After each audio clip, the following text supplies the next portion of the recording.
I am levelling up too quickly. अध्याय 271। जू वुआन को बहुत ज्यादा कामुक होने के लिए दोषी नहीं ठहराया जा सकता था। बस इतना ही कहा जा सकता था कि दुश्मन बहुत चालाक था। आकर्षक, मनमोहक, प्यारा, पवित्र, समझदार, एक एक करके उनमें से हर एक बेमिसाल सुंदरी थी। उन्होंने उसे पाने के लिए बहुत कोशिश की, खुद को उसकी बाहों में झोंक दिया और अपनी पूरी ताकत लगा दी। जू वुआन बस एक आम नौजवान था जो धरती से आया था। एक धोखेबाज की मदद से भी वह कुछ साल पहले ही सत्ता में आया था। उसमें अभी भी धरती के नौजवानों की कई बुरी आदतें थीं। इसलिए वे ऐसे हमले का विरोध कैसे कर सकते थे। इसलिए वे पहली बार, दूसरी बार, तीसरी बार गिरने लगे। 800वीं बार तक दूसरों के हाथों में पड़ना उनकी आदत बन गई थी। इन सुंदरियों को समझाने के लिए उसे स्वाभाविक रूप से उनके बच्चे पैदा करने में भी उनकी मदद करनी पड़ी। इसलिए 1 साल से ज्यादा समय के बाद जू वुआन को तकलीफ होने लगी। होस्ट को जिंदगी में पहली बार बेटी होने पर बधाई। आपको 66,666 ब्रेकथ्रू स्टोन मिले हैं। बहुत जल्द जू वुआन के पहले बच्चे का जन्म हुआ। जू वुआन बहुत खुश थी। हालांकि उसकी कोई स्पिरिट रूट नहीं थी, लेकिन जू वुआन के पास जो रिसोर्स थे उससे वह पक्का मार्शल आर्ट्स के रास्ते पर चल सकती थी और अमरता की राह पर चल सकती थी। कुछ दिनों बाद सॉन्ग की ज्ञान उसके लिए उसका दूसरा बच्चा लाया। इस बार यह एक बेटा था। होस्ट को जिंदगी में पहली बार बेटा होने पर बधाई। आपको 55,555 ब्रेकथ्रू स्टोन मिले हैं। बेटे के जन्म से जू वुआन को भी बहुत सारे ब्रेकथ्रू स्टोन मिले। फिर तीसरा बच्चा, चौथा बच्चा, पांचवां बच्चा, धीरे धीरे जू वुआन बिजी होने लगा। सेक्ट मास्टर, कंसोर्ट जियांग बच्चे को जन्म देने वाली है। जाकर देख लो। हमने अभी तक बच्चे को जन्म नहीं दिया है। सेक्ट मास्टर को अभी भी आपकी रखेल का यही इंतजार करना है। सेक्ट मास्टर मुश्किल में हैं। रखेल हुआ को मुश्किल लेबर पेन हो रहा है। प्लीज जाकर रखेल हुआ को बचाए। पत्नी किंग का बेटा बीमार है और वह उसकी ठीक से देखभाल नहीं कर पा रही है। सेक्ट मास्टर, प्लीज जाकर देख लीजिए। हालांकि 1000 से ज्यादा बच्चे होना कई आदमियों का सबसे बड़ा सपना कहा जा सकता है, लेकिन इसमें कई दिक्कतें भी थीं, खासकर जब ये रखेलें बच्चों को जन्म देने के लिए लाइन में लगती थीं। जू वुआन इसे अकेले नहीं संभाल सकता था। इसलिए वह थोड़ी देर यहाँ, थोड़ी देर वहाँ, और जब ज्यादा जरूरी काम होता था तभी वहाँ रुक सकता था। वह बिजी था। जब ओह यांगमिंग ने जू वुआन को एपान पैलेस में इधर उधर भागते और नए जन्मे बच्चों की देखभाल करते देखा तो उसे इतनी जलन हुई कि उसके मुंह में पानी आ गया। ओह यांगमिंग जब जवान थे तो वे साधना में बिजी रहते थे, इसलिए उन्होंने कभी बच्चे पैदा करने के बारे में नहीं सोचा। जब वे बूढ़े हो गए और उनके पास बेहतर होने की ज्यादा गुंजाइश नहीं थी तो बच्चे पैदा करने में बहुत देर हो चुकी थी। इसलिए 800 से ज्यादा सालों के बाद भी ओह यांगमिंग के कोई बच्चे नहीं थे और ओह यांग परिवार खत्म होने वाला था। यह उनकी जिंदगी का सबसे बड़ा अफसोस था। हालांकि ओह यांगमिंग को उम्मीद नहीं थी कि जब जू वुआन ने 100 जहर वाली टेक्निक से साधना करने और जहरों को मिलाने की कोशिश की तो वह गलती से एक ऐसा मिला जुला जहर मिला देंगे जो साधकों को प्रेग्नेंट होने में मदद कर सकता है। साधना की दुनिया में यह बात अच्छी तरह से पता थी कि अलग अलग जहरीली टेक्निक से साधना करते समय साधकों को अलग अलग जहरों को मिलाकर एक ऐसा मिला जुला जहर बनाना पड़ता था जो उनके लिए खास हो। ये मिले जुले जहर अक्सर साधक के शरीर और टेक्निक की वजह से अलग अलग खासियतें पैदा करते थे। आमतौर पर ये खूबियां एक साधक की जहर की टेक्निक की ताकत को बहुत बढ़ा सकती हैं। थोड़े से मिले जुले जहर कुछ दूसरी खूबियां पैदा कर सकते हैं। उदाहरण के लिए जू वुआन की किस्मत तो बस आसमान को मात देने वाली थी। उसने बस कुछ जहर मिलाए थे, लेकिन उसमें पहले से ही ऐसी चौंकाने वाली खूबियां थीं, खासकर उन साधकों के लिए जिनके बच्चे कम थे। ये तो बस आसमान को मात देने वाली खूबी थी। हाँ, सही है। टेडपोल टेक्निक को लीक होने से बचाने के लिए जू वुआन ने इसे ओह यांगमिंग से छिपाया और जानबूझकर अपने शरीर में कुछ जहर मिला लिए। उसने जहरों को इस तरह एडजस्ट करने के लिए टेडपोल टेक्निक का इस्तेमाल किया कि उनमें लोगों को प्रेग्नेंट होने में मदद करने वाली खूबियां हों।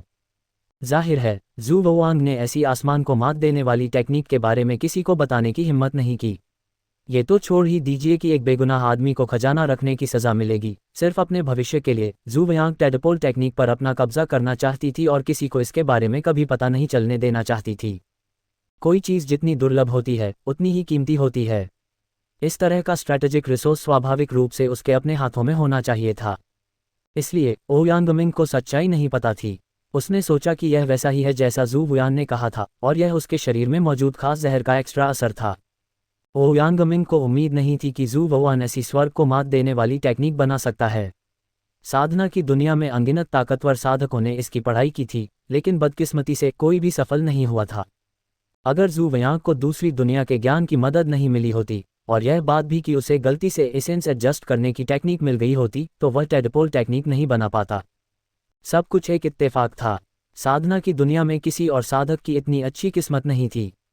इसलिए जब तक ज़ू वुयान कुछ नहीं कहता, कोई नहीं सोचता कि ज़ू वुयान किसी रहस्यमयी तकनीक की वजह से ऐसा कर पाया। इसी वजह से ज़ू वुयांग ने अपने शरीर में खास तौर पर एक मिला हुआ जहर भी पैदा किया था और काफ़ी ब्रेकथ्रू स्टोन खर्च किए थे। उसने जो कीमत चुकाई थी वह कम नहीं थी। हालांकि ज़ू वुयान का मानना था कि यह अद्भुत तकनीक भविष्य में उसे ज़रूर बहुत बड़ा फ़ायदा दिलाएगी। ये फ़ायदा ज़ू वुयान की कोशिशों से कहीं ज़्यादा होगा। जब ओह यांगमिंग ने देखा कि ज़ू वुयांग, जो इधर उधर भाग रहा था, उसके इतने सारे बच्चे हैं, तो उसे ज़ू वुयांग के शरीर में मिलाए गए जहर की खासियत पर पक्का यकीन हो गया। चूंकि ज़ू वुयान इतने सारे बच्चे पैदा करने में मदद के लिए इन मिले जुले जहरों की खासियत पर भरोसा कर पाई, तो उसे दूसरों को भी बच्चे पैदा करने में मदद करनी चाहिए। अफसोस की बात है कि वह पहले से ही 800 साल से ज़्यादा के थे और उन्हें कभी अपने बच्चों और नाती पोतों के होने की खुशी नहीं मिली थी। अब उन्हें आखिरकार इस मामले को सुलझाने की उम्मीद दिखी। इसलिए ओह यांगमिंग ने खबर मिलते ही 100 पॉइजन सेक्ट छोड़ दिया। उन्होंने उस समय उस गुस्सैल बूढ़े आदमी को पकड़ने की भी परवाह नहीं की। वह कुछ समय के लिए पूरे 100 पॉइजन सेक्ट को भी भूल गए ताकि उन्हें ज़ू वुयांग की मदद मिल सके। जब ज़ू वुयांग का मामला खत्म हुआ तो ओह यांगमिंग ज़ू वुयांग के पास गए और उनसे मदद मांगी। ओह यांगमिंग का उम्मीद भरा चेहरा देखकर ज़ू वुयान चुप रह गए। महाशय, मैं इस मामले में आपकी मदद कर सकता हूं, लेकिन उससे पहले आपको एक औरत ढूंढनी होगी और अपनी सिंगल जिंदगी खत्म करनी होगी, है ना? नहीं तो आप अकेले बच्चों को कैसे जन्म दे सकते हैं? आप पिता और माँ दोनों नहीं हो सकते। ओह यांगमिंग शर्मिंदा था। खबर पाकर वह इतना खुश था कि वह इसके बारे में भूल ही गया था। वह अकेले ही हॉस्पिटल भागा और सबसे ज़रूरी बात भूल गया। ये सोचते ही ओह यांगमिंग रोशनी की एक किरण में बदल गया और आसमान में गायब हो गया। अगर तुम ठीक हो तो 3 दिन मेरा इंतज़ार करो। मैं एक पत्नी ढूंढकर 3 दिन में वापस आ जाऊंगा। अगर तुम्हें ठीक लगे तो अपना सारा मिक्स जहर इस्तेमाल मत करना। थोड़ा मेरे लिए छोड़ देना। मैं जल्द से जल्द बच्चे पैदा करना चाहता हूँ। जाने से पहले ओह यांगमिंग ने ज़ू वुयान को याद दिलाया कि वह अपने शरीर में मौजूद सारा मिक्स जहर इस्तेमाल न करे। हालांकि मिक्स जहर इस्तेमाल करने के बाद वह धीरे धीरे ठीक हो सकता था, लेकिन इसमें कुछ समय लगेगा। ओह यांगमिंग, जिसने 800 से ज़्यादा सालों तक इंतज़ार किया था, अब और इंतज़ार नहीं कर सकता था। ज़ू वुयान मुस्कुराया जब उसने देखा कि ओह यांगमिंग कितना उत्सुक है। चिंता मत करो ग्रैंड एल्डर, मैंने तुम्हारे लिए मिक्स जहर रखा है। अच्छा। सुरक्षित रहने के लिए धन्यवाद। ओह यांगमिंग इतना उत्साहित था कि उसने ज़ू वुयान को बार बार धन्यवाद दिया और अब उसमें गोल्डन कोर जैसा व्यवहार नहीं था। आम हालात में गोल्डन कोर कभी भी फाउंडेशन एस्टेब्लिशमेंट कल्टीवेटर्स का सामना करते समय इतना आगे नहीं जाते और वे बड़े भी थे। इसलिए ज़ू वनहाओ के प्रति ओह यांगमिंग मिंगी का आभार साफ था। सच कहूं तो इतने सालों तक जीने के बाद ओह यांगमिंग को सबसे बड़ा अफसोस ये था कि उसके कोई बच्चे नहीं थे, इसलिए वह ओयांग परिवार को और ऊंचाइयों तक नहीं पहुंचा सका। वह विरासत को आगे भी नहीं बढ़ा सका। अगर ओह यांगमिंग अपनी मौत के बाद अंडरवर्ल्ड में चला गया और उसके पिता और दादा को इसके बारे में पता चल गया, तो उसे माफ़ी मांगने के लिए फिर से मरना होगा। इतने सालों में ओह यांगमिंग ने 100 पॉइजन सेक्ट में जू कबीले और जैन कबीले को बढ़ते देखा था और उनके पास ज़्यादा से ज़्यादा कबीले के लोग थे। वह उनसे जलता था और चाहता था कि वह उनकी जगह ले सके। ओह यांगमिंग सैकड़ों सालों से हर तरह के तरीके आजमाए थे, लेकिन कोई भी काम नहीं आया और वह बच्चे पैदा नहीं कर पा रहा था। ओह यांगमिंग ने जब देखा कि उसके पास जीने के लिए ज़्यादा समय नहीं बचा है, तो उसने लगभग हार मान ली थी, लेकिन उसे ज़ू वुयान से अच्छी खबर मिलने की उम्मीद नहीं थी। ओह यांगमिंग आराम से और खुश महसूस कर रहा था और उसे ऐसा भी लग रहा था जैसे वह कोई गाना गा रहा हो। सिर्फ 2 दिनों में ओह यांगमिंग उन औरतों को ज़ू वुयान के घर वापस ले आया। वह कुल 10 औरतें लाया था। ओह यांगमिंग के साथ लाई गई 10 खूबसूरत औरतों को देखकर ज़ू वुयाओ के चेहरे पर एक अजीब सा भाव था। उसे उम्मीद नहीं थी कि ओह यांगमिंग का टेस्ट ऐसा होगा। 10 औरतें 30 साल की लग रही थीं और उनमें से हर एक बहुत ही फ्लर्ट करने वाली थी। उनमें से कुछ QE condensation cultivator, foundation establishment cultivator थीं और उनमें से कुछ शायद शादीशुदा भी थीं। ये टेस्ट थोड़ा बर्दाश्त के बाहर था। ओह यांगमिंग ने ज़ू वुयान का मन पढ़ लिया था, इसलिए उसने रूखी मुस्कान के साथ समझाया, वे सब अच्छे परिवार हैं। ज़्यादा से ज़्यादा वे विधवा हैं। मैं दूसरे लोगों की औरतों को नहीं छीनूंगा। समझ गया। ज़ू वनहाओ मान गया। उसे लगा कि ओह यांगमिंग एक पत्नी है, लेकिन उसे उम्मीद नहीं थी कि वह विधवा होगी। मैं अब बूढ़ा हो गया हूँ, इसलिए मैं अब उन जवान लड़कियों को पसंद नहीं कर सकता। ये थोड़ा गलत है, इसलिए मेरी पसंद बदल गई है। तुम्हारे जैसा नहीं, जिन्हें 20 साल की जवान लड़कियां पसंद हैं। ओ यांगमिंग ने समझाया। लेकिन तुम्हारे पास यहाँ 1000 से ज़्यादा सुंदरियाँ होनी चाहिए। हालांकि तुम एक कल्टीवेटर हो, तुम्हें अपने शरीर का ध्यान रखना चाहिए। नहीं तो ये गोल्डन कोर स्टेज पर तुम्हारी तरक्की पर असर डालेगा। जब तुम गोल्डन कोर स्टेज में जाओगे तो हर रात पार्टी करने में देर नहीं होगी। ओ यांगमिंग की सच्ची चेतावनी सुनकर झू वयांग हंसा। आपके गाइडेंस के लिए धन्यवाद ग्रैंड एल्डर। मैं समझ गया। मैं अभी तुम्हारे लिए एक महल का इंतजाम करूंगा। फिर मैं प्रेगनेंसी की तैयारी के लिए आपकी और दूसरी मैडम की बॉडी चेक करूंगी। ठीक है, ठीक है, ठीक है। चलो अब चलते हैं, ओ यांगमिंग ने बेसब्री से कहा और वह झू वयांग को और मनाने की जहमत नहीं उठा सका। झू वानवान मुस्कुराए और ओ यांगमिंग और 10 औरतों को थोड़ी देर आराम करने दिया। फिर उसने उनके शरीर को चेक किया और हिसाब लगाया कि कंसीव करने का सबसे अच्छा समय और टेडपोल मेथड के अनुभव और टेक्निक के आधार पर प्रेग्नेंट होना कब आसान और ज़्यादा चांस वाला होगा। कहने की ज़रूरत नहीं है, ओ यांगमिंग मिंगई किसी भी समय तैयार रहती थी और यह ज़्यादातर सुंदरियों के समय पर निर्भर करता था। झू वयांग के हिसाब से सुंदरियों में से किसी एक के प्रेग्नेंट होने का सबसे अच्छा समय 2 रात बाद था। झू वानहाओ ने ओ यांगमिंग और उस खूबसूरत औरत के लिए एक समय तय किया और बच्चे को मनाने के लिए वापस जाने से पहले उन्हें कुछ ऐसे टॉनिक दिए जो प्रेगनेंसी के लिए फ़ायदेमंद थे। 2 रात बाद ओ यांगमिंग और वह खूबसूरत औरत बिस्तर पर लेट गई और झू वयांग के कुछ करने का इंतजार करने लगी। झू वानहाओ ने कुछ जड़ी बूटियों में जहर मिलाया और उन्हें ओ यांगमिंग और उस सुंदर महिला के शरीर में डाल दिया। इसका सबसे ज़्यादा असर ओ यांगमिंग के शरीर पर हुआ और उसने चुपके से टेडपोल टेक्निक से अपनी यांग एनर्जी को एडजस्ट किया। 1 घंटे बाद झू वुआन ओ यांगमिंग और उस सुंदर महिला के कमरे से चला गया ताकि वे कड़ी मेहनत कर सकें। जहां तक छिपकर सुनने की बात है, 100 जहरों वाले सेक्ट के सेक्ट लीडर के तौर पर झू वुआन इतना गलत काम कैसे कर सकता था। होस्ट को बधाई कि उसने जिंदगी में पहली बार गोल्डन कोर ओ यांगमिंग मिंगी की कहानी सुनी। आपको 1000 ब्रेक थ्रू स्टोन्स मिले हैं। कितना खुशबूदार। झू वुआन बहुत सारा फायदा लेकर आया और खुशी खुशी अपने घर लौट आया। वह कड़ी मेहनत करते रहने और अपने बच्चों की संख्या 3600 से ज़्यादा करने की कोशिश करने के लिए तैयार था, इससे पहले कि वह इस जगह से तियानगान ग्रैंड एरे बनाने के लिए चला जाए। जब वह पहली बार जिउझाओ देश में ट्रांसमाइग्रेट हुआ तो झू वुआन ने पागल सम्राट झू जेनवू का बहुत ज़्यादा फर्टाइल होने के लिए मजाक भी उड़ाया था। असल में सिर्फ 100 साल में उसके सैकड़ों बच्चे हुए थे। लेकिन अब झू वुआन को एहसास हुआ कि उसकी तुलना में झू जेनवू बस एक सुअर था। उसके जैसे बच्चे कैसे हो सकते थे। सिर्फ 1 साल से ज़्यादा समय में उसके 1000 से ज़्यादा बच्चे हुए और वह एक अमर साधक भी था। ऐसा शानदार मौका इतिहास में बस पहले कभी नहीं हुआ था। मैं अपने सामने के पुराने लोगों को नहीं देख सकता और मैं अपने पीछे के लोगों को भी नहीं देख सकता। मैं स्वर्ग और पृथ्वी के बारे में सोचता हूँ और मैं अकेले में घुटता और रोता हूँ। नहीं, ये पहले कभी नहीं हुआ होना चाहिए। आधे महीने बाद जब झू वुआन अपनी बेटी को जन्म देने वाली रखेल के महल से बाहर निकला तो उसने देखा कि ओ यांगमिंग पागलों की तरह उस पर झपट रहा है। मैं प्रेग्नेंट हूँ, मैं प्रेग्नेंट हूँ। तुम मेरे बहुत बड़े भला करने वाले हो और हमारे ओ यांग कबीले के भी बहुत बड़े भला करने वाले हो। अगर तुम नहीं होते तो मुझे डर है कि हमारे ओ यांग कबीले के कोई वंशज नहीं होते। मेरी पत्नी को प्रेग्नेंट करने के लिए तुम्हारा शुक्रिया। मैं ओ यांग कबीले की तरफ से तुम्हारे योगदान के लिए तुम्हें धन्यवाद देता हूँ। आखिरकार मुझे अपने पुरखों से मिलने का मौका मिला है। ओ यांगमिंग इतना खुश था कि उसकी आंखें लाल हो गईं। वह पहले से ही 800 साल से ज़्यादा का है, फिर भी उसमें ये बात है। झू वानहाओ इसे और बर्दाश्त नहीं कर सका। हालांकि ओ यांगमिंग की बातें थोड़ी अजीब लगीं। क्या ओ यांगमिंग प्रेग्नेंट था या उसकी औरतें प्रेग्नेंट थीं? दूसरे शब्दों में, क्या झू वुआन ने उन्हें कंसीव करने में मदद की या ओ यांगमिंग ने जो मजबूत और नेक थी? ये वाक्य सच में साफ नहीं था। इसे असलियत से जोड़ना था, नहीं तो ये पक्का टेढ़ा हो जाता। झू वुआन ने ओ यांगमिंग के कंधे पर थपथपाया और उसे दिलासा दिया जब उसने देखा कि वह इतना खुश है कि रोने वाला है। एल्डर ओ यांग, आप बहुत पोलाइट हैं। मुझे यही करना चाहिए। हम सब एक परिवार हैं। परिवार के सदस्य के तौर पर झू वानहाओ ने ओ यांगमिंग को कुछ और बच्चे पैदा करने में मदद की। जब 7वीं खूबसूरत महिला के प्रेग्नेंट होने की पुष्टि हुई तो ओ यांगमिंग रोया और झू वयांग के साथ शराब पीने पर जोर दिया, उसे बताया कि बिना बच्चों के जीना उसके लिए कितना मुश्किल है। झू वयांग 800 साल के ओ यांगमिंग मिंगी को मना नहीं कर सका, जो रो रहा था और नाक बह रही थी। वह बस उसे ध्यान से सुन सकता था जब तक उसे नींद न आ जाए। जब ओ यांगमिंग नशे में धुत होकर सो गया तभी झू वयांग को आखिरकार छोड़ा गया। इस मौके का फायदा उठाकर झू वुचांग रातों रात हजारों मील दूर विरिडेसेंट फ्लावर सेक्ट पहुंच गया और पूरे सेक्ट को बर्बाद कर दिया। विरिडेसेंट फ्लावर सेक्ट के 80% से ज़्यादा साधकों को झू वुचांग ने मार डाला। वजह बताने की कोई ज़रूरत नहीं थी। इन साधकों के हाथ बहुत सारे बेगुनाह लोगों के खून से रंगे थे।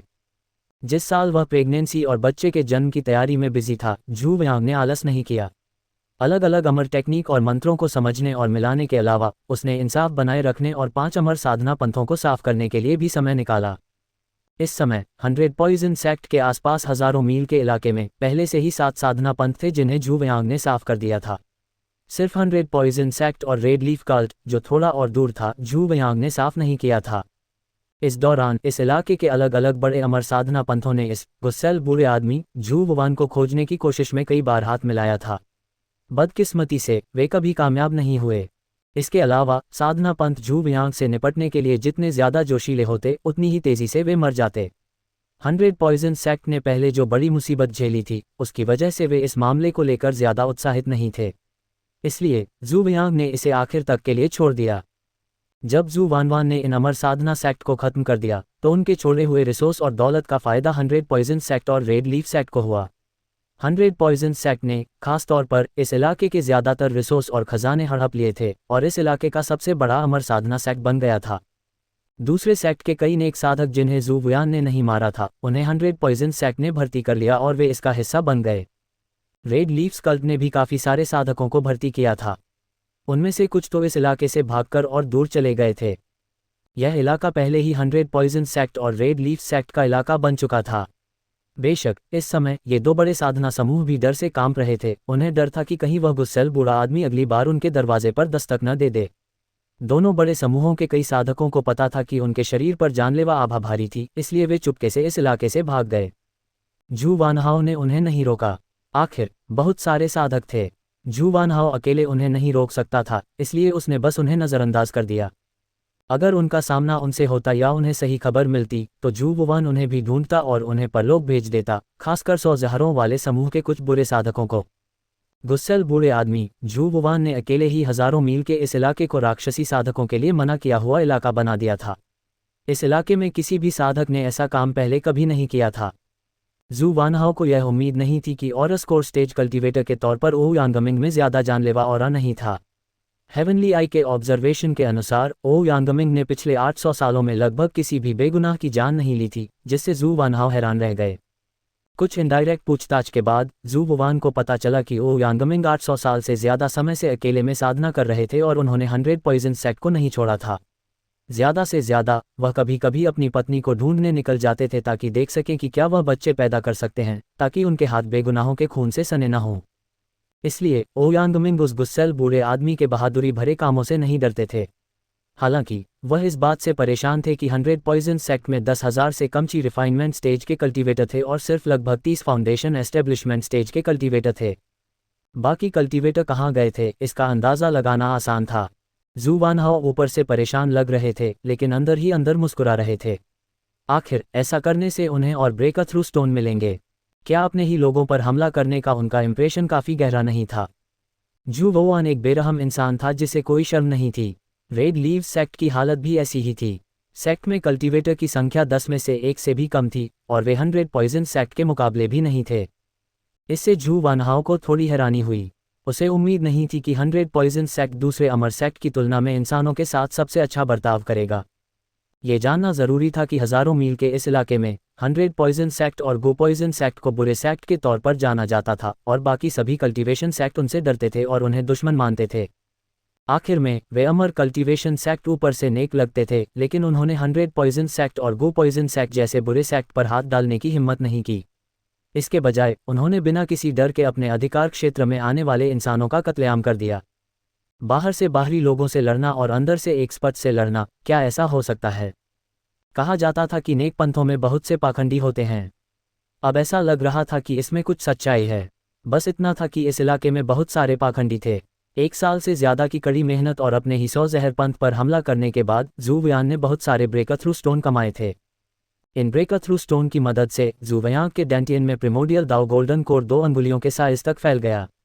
आम हालात में जब कोई शुरुआती स्टेज का गोल्डन कोर कल्टीवेटर पीक पर पहुंचता था, तो उसके डेंटियन में गोल्डन कोर सिर्फ एक अंगूठे के साइज का होता था। लेकिन झू वानवान को अभी शुरुआती स्टेज के गोल्डन कोर के पीक तक साधना करनी थी, लेकिन उसके बीच के डेंटियन में प्रिमोडियल दाओ गोल्डन कोर पहले से ही 2 अंगुलियों के साइज का था, जो दूसरे पीक शुरुआती स्टेज के गोल्डन कोर कल्टीवेटर के साइज से 2 गुने से भी ज्यादा था। इसके अलावा जूवुयान का गोल्डन कोर एक थर्ड रिवॉल्यूशन गोल्डन कोर था। इसकी ताकत एक P curly Aurus core cultivator से 2 गुनी से भी ज्यादा थी और इसकी प्योरिटी एक आम P curly Aurus core cultivator से कई गुना ज्यादा थी। इन दोनों को मिलाकर जूवुयान की अभी की ताकत एक आम P curly Aurus core cultivator से 10 गुना से भी ज्यादा थी। ऑरस कोर स्टेज के इंटरमीडिएट और एडवांस्ड स्टेज के आम कल्टीवेटर भी जूवुयान से हार जाएंगे। सिर्फ एक golden core exceptional realm cultivator ही जूवानवान से लड़ सकता था। हालांकि अगर वे जूवानवान को हराना चाहते थे तो उन्हें golden core exceptional realm cultivator में सबसे ऊपर होना होगा, जैसे कि गोल्डन कोर 6 ट्रांसफॉर्मेशन कल्टीवेटर या उससे ऊपर। हालांकि पूरे सदर्न वेस्टलैंड में कितने golden core peak stage cultivator थे, इसलिए जूवुयान की ताकत इतनी ज्यादा थी कि वह असल में गोल्डन कोर स्टेज पर हावी हो सकता था, भले ही वह सिर्फ शुरुआती स्टेज का गोल्डन कोर परफेक्टेड बीइंग था। अगर जू वानहाओ और ओ यांगमिंग के बीच जिंदगी और मौत की लड़ाई होती तो जू वानहाओ को 100% भरोसा था कि वह 3 चालों में ओ यांगमिंग को मार सकता है और ओ यांगमिंग को रिएक्ट करने का भी समय नहीं मिलता। अगर यह चुपके से हमला होता तो जू वयांग को भरोसा था कि वह एक ही चाल में ओ यांगमिंग को मार सकता है। कोई सोच सकता था कि जू वयांग अब कितना ताकतवर था। बेशक अपने कल्टीवेशन दायरे में सुधार के अलावा जूवुयान ने दूसरे पहलुओं में और भी सुधार किया था, जैसे high level spell, immortal cultivation technique और immortal martial arts. Chaotic blade wind absolute, 1000 illusion technique, 5 lightning technique, जूवानवान के एडजस्टमेंट और दूसरे कल्टीवेशन सेक्ट के स्पेल के फ्यूशन के बाद इसकी पावर और बेहतर हो गई थी। ये पहले ही हाई लेवल स्पेल की लिमिट तक पहुंच चुका था और टॉप नॉच स्पेल के लेवल तक पहुंचने से बस थोड़ा ही दूर था। जूवुयान ने high level spell white crane attraction, high level spell hurricane transformation और हाई लेवल स्पेल टोरेंशियल पियर ब्लॉसम भी सीखा। वाइट क्रेन अट्रैक्शन और हरिकेन ट्रांसफॉर्मेशन दोनों जूवुयान की भागने की काबिलियत को बेहतर बना सकते थे और हरिकेन ट्रांसफॉर्मेशन अटैकिंग और डिफेंसिव दोनों था। हालांकि वाइट क्रेन अट्रैक्शन और फ्लोइंग इल्यूसरी ड्रीम स्टेप्स एक दूसरे के साथ थे और इसका असर कमाल का था। White crane attraction, hurricane transformation और टोरेंशियल पियर ब्लॉसम को भी जूवुयान ने एडजस्ट और फ्यूज किया था। उनकी पावर और बढ़ गई थी ओरिजिनल वर्जन से कहीं ज्यादा और वे टॉप नॉच स्पेल तक आगे बढ़ने से भी थोड़े पीछे थे। जूवुयान के पास अभी भी जो अमर मार्शल आर्ट्स थे वे थे 9 dragon dance, flowing illusory dream steps, heavenly vision and earthly hearing technique, illusion immortal mustard और तियान्या मिंग्यू टेक्निक। 6 अमर मार्शल आर्ट्स भी अपनी मौजूदा लिमिट तक पहुंच चुके थे। जूवुयान ने जिन दूसरे हाई लेवल स्पेल में महारत हासिल की थी उनकी तुलना में वे टॉप नॉच स्पेल के ज्यादा करीब थे। उनकी पावर शायद कुछ आम टॉप नॉच स्पेल के बराबर थी। बेशक जूवुयान ने कुछ दूसरे स्पेल भी सीखे, लेकिन जूवुयान ने इन स्पेल पर ज्यादा समय और एनर्जी खर्च नहीं की। उनकी पावर जूवुयान के मुख्य स्पेल और अमर मार्शल आर्ट से बहुत कम थी। जू वानहाओ पहले ही होली आइस टेक्निक को 10वें लेवल तक समझ चुका था। निवान पैलेस में स्पिरिचुअल सेंस 9000 मीटर के रेडियस तक फैल गया था, जो ज्यादातर गोल्डन कोर कल्टीवेटर के बराबर था। सिर्फ 1 साल से ज्यादा समय में जूवुयान का सुधार बहुत बड़ा कहा जा सकता है। अगर दूसरे ऑरस कोर स्टेज कल्टीवेटर को इसके बारे में पता चलता तो वे जरूर डर के मारे पागल हो जाते। लेकिन फिर भी जूवुयान को अभी भी लगा कि यह थोड़ा धीमा था। गोल्डन कोर स्टेज तक आगे बढ़ने के लिए जरूरी ब्रेकर थ्रू स्टोन बहुत ज्यादा थे, जो फाउंडेशन एस्टेब्लिशमेंट स्टेज से कहीं ज्यादा थे। नहीं तो वह इतने लंबे समय में शुरुआती स्टेज के गोल्डन एलिक्सिर दायरे के पीक पर पहुंच जाता। इसके अलावा सबसे ज़रूरी बात यह थी कि इस एरिया में बहुत कम रिसोर्स थे। कुछ ही इमोर्टल कल्टीवेशन सेक्ट थे और जूवुयान के लिए ये काफ़ी नहीं था। पिछले 1 साल से जूवुयान किफ़ायत से जीने की पूरी कोशिश कर रही थी। हर महीने या उसके आसपास वह एक कल्टीवेशन सेक्ट को साफ करती थी। हालांकि ऐसा लगता था कि साफ करने के लिए और कोई कल्टीवेशन सेक्ट नहीं बचा था। खासकर सभी तरह के कल्टीवेशन रिसोर्स बहुत कम थे। भले ही जूवुयान के पास बहुत सारे स्पिरिट स्टोन और खजाने थे, फिर भी वह अपनी ताकत जल्दी बढ़ाने के लिए काफ़ी medicinal herbs, spirit pills, waste pills और ऐसी ही चीज़ें नहीं खरीद सकता था। दाओ की शुरुआत की जेड बुक के निचले हिस्से की अभी भी कोई खबर नहीं थी। इस इलाके में उन्होंने चाहे कितने भी कल्टीवेशन सेक्ट को लूटा हो, फिर भी उन्हें दाओ की शुरुआत की जेड बुक का निचला हिस्सा नहीं मिला। असल में दूसरे कल्टीवेशन सेक्ट में दाओ की शुरुआत की जेड बुक के निचले हिस्से का कोई रिकॉर्ड भी नहीं था। सिर्फ 100 पॉइजन सेक्ट के पास दाओचू जेड बुक के ऊपरी और निचले हिस्से थे। यहाँ से जूवुयान को एक बार फिर लगा कि 100 जहरों का ग्रुप बहुत बढ़िया है। इसके अलावा ऊंचे लेवल की अमर तकनीकें और मंत्र, ऊंचे लेवल की कीमिया तकनीकें और एरे फॉर्मेशन थे। ये सभी चीज़ें थीं जिनकी जूवुयान को ज़रूरत थी। इन मामलों में जू वुयान लगभग रुक गया था और उसकी सुधार की रफ्तार बहुत कम थी। इस इलाके में मौजूद रिसोर्स अब जू वुयान की तेज़ी से तरक्की के लिए काफ़ी नहीं थे। दूसरे शब्दों में जू वुयान ने इस इलाके की काबिलियत को पूरी तरह से निचोड़ लिया था। जू वयांग को एक बेहतर जगह जाने की ज़रूरत थी, जैसे ओयांगमिंग का बताया मुख्य ग्रुप। इतना कुछ जमा करने के बाद हालांकि वह इतने सारे बच्चों को छोड़ने के लिए तैयार नहीं था, लेकिन प्यार के एक पल की तुलना में हमेशा के लिए जीना और फिर अमर हो जाना बेहतर था। यह जू वुयान के लिए ज़्यादा लायक था। सिर्फ वही लोग जानते थे जिन्होंने खुद अमर रास्ते की ताकत का अनुभव किया था कि यह कितना ज़रूरी था। जैसा कि कहा जाता है, किसी को दाव पाने से रोकना उसके माता पिता को मारने से भी ज़्यादा बुरा है। इस वाक्य से कोई भी जान सकता था कि दाव को साधना और पाना कितना ज़रूरी था। ज़्यादातर साधक अमरता के इस रास्ते को आसानी से नहीं छोड़ेंगे जब तक कि उनमें सुधार और बेहतर होने की संभावना हो। असल में कई साधकों के पास सुधार का कोई मौका नहीं था, लेकिन वे फिर भी इस रास्ते को छोड़ने के लिए तैयार नहीं थे। उन्होंने पूरी शिद्दत से पारलौकिकता के तरीके का पीछा किया और अमरता के रास्ते पर मरना पसंद करेंगे। चूंकि जू वानहाओ के हाथों में स्पेशल एनकाउंटर सिस्टम था, इसलिए उसका भविष्य का अमर रास्ता उज्ज्वल और खुला होगा। अगर वह एक अच्छे घर के लिए इतनी लालची रही तो उसे बूढ़ी होने पर पछतावा होगा। सफ़ेद बालों वाला आदमी पछतावे में रोया। ये कुछ ऐसा था जिसे जू वयांग किसी भी कीमत पर स्वीकार नहीं कर सकता था। भले ही वह उससे अलग होने के लिए तैयार न हो, फिर भी जू वयांग तब तक आगे बढ़ना चाहेगा जब तक उसकी ज़िंदगी आसमान जितनी लंबी न हो जाए और वह अपने परिवार को अमरता के दिन तक न ले आए। हालांकि जू वुयान के बच्चों की संख्या पहले ही 1000 से ज़्यादा हो चुकी थी।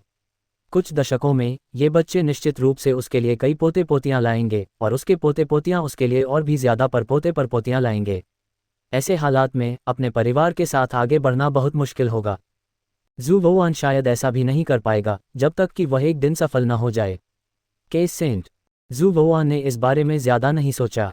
ये सोचने के बाद कि इस इलाके में अब उसके गुजारे के लिए रिसोर्स काफ़ी नहीं थे, जू वुयान ने ये जगह छोड़कर एक बेहतर जगह जाने की तैयारी की। बेशक उससे पहले जू वुयान को ओयांगमिंग मिंगी से मुख्य संप्रदाय की स्थिति को समझना था, तभी वह तय कर सकती थी कि उसे तथाकथित मुख्य संप्रदाय में जाना चाहिए या नहीं। अगर वह तथाकथित मुख्य संप्रदाय उतना अच्छा नहीं होता जितना उसने सोचा था, तो जू वयांग भी जगह बदल लेता। उसके टैलेंट और काबिलियत को देखते हुए शायद बहुत कम अमर संप्रदाय थे जो उसे रिजेक्ट करते। हालांकि उससे पहले उसे ग्रैंड एल्डर ओयांगमिंग मिंगी को अपनी ताकत दिखानी थी, नहीं तो ओयांगमिंग उसे हेडक्वार्टर के हालात के बारे में नहीं बताते। जू वानहाओ ने पिछले साल उससे कई बार पूछा था। एक बार उसने ओयांगमिंग को नशे में धुत करके उससे इसके बारे में पूछा भी था।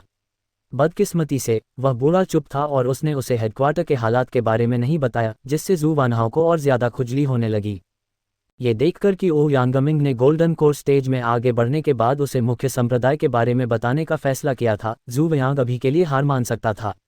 उसने ओयांगमिंग को इसके बारे में तब बताने का प्लान बनाया जब उसे काफ़ी एक्सपीरियंस हो जाएगा। अब जब जू वानहाओ आगे नहीं बढ़ पा रहा था, तो जाहिर है कि ओयांगमिंग को बताने का समय आ गया था।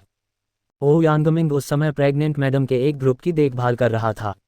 जब उसने जू वयांग को देखा तो वह खिलखिलाकर मुस्कुराया और उसके चेहरे पर गुलदाउदी के डिज़ाइन उभर आए। तुम यहाँ हो, ठीक हो, आओ और बैठो, मैं तुम्हारे लिए चाय बनाता हूँ। ओयांगमिंग फिर जू वुयान के लिए चाय बनाने गया। अब उसमें गोल्डन कोर या 100 पॉइजन सेक्ट के सुप्रीम एल्डर जैसा हाव भाव नहीं था और वह एक आम बूढ़े आदमी जैसा लग रहा था जिसे अभी अभी बेटा हुआ हो। जब वह चाय लाया तो ओयांगमिंग मुस्कुराया। मैं ठीक हूँ, तुम आज यहाँ क्यों हो? ग्रैंड एल्डर, मैं गोल्डन कोर स्टेज में आ गया हूँ, जू वयांग ने मुस्कुराते हुए कहा। ओयांगमिंग हैरान रह गए, लेकिन उन्होंने हाथ हिलाया। क्या तुम मजाक कर रहे हो? अभी तो सिर्फ 1 साल हुआ है, तुम गोल्डन कोर स्टेज तक कैसे पहुंच गए?